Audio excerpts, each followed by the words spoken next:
திண்டுக்கல் அருகே ஹெல்மெட் அணிந்து கொண்டு தண்ணீர் டேங்க் டிராக்டரை திருடிச் சென்ற வடமாநில இளைஞரை பொதுமக்கள் மடக்கி பிடித்து சரமாரியாக தாக்கியுள்ளனர். டிராக்டர் திருடன் சிக்கியது எப்படி? திண்டுக்கல் அருகே உள்ள பொன்னாகரம் பகுதியைச் சேர்ந்தவர் கேசவன். இவர் டிராக்டரில் தண்ணீர் ஏற்றிச் சென்று விற்பனை செய்யும் தொழில் செய்து வருகிறார்.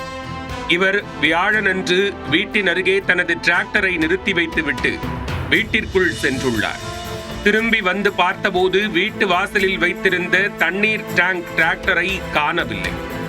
உடனே கேசவன் நண்பர்களுடன் சேர்ந்து காணாமல் போன தண்ணீர் டிராக்டரை தேடி இருக்கிறார்.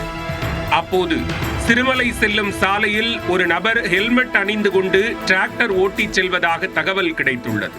உடனே அங்கு சென்ற கேசவன் ஹெல்மெட் அணிந்து கொண்டு தனது டிராக்டரை திருடிக் கொண்டு சென்ற வடமாநில இளைஞரை சுற்றி வளைத்து பிடித்து சரமாரியாக தாக்கியிருக்கிறார். தகவல் அறிந்து சம்பவ இடத்திற்கு வந்த போலீசார் அந்த நபரை மீட்டு விசாரணை நடத்தினர். டிராக்டரை திருடியவர் பீகார் மாநிலம் பேஜ்பூர் பகுதியைச் சேர்ந்த கமலேஷ் என்பது விசாரணையில் தெரிய வந்தது.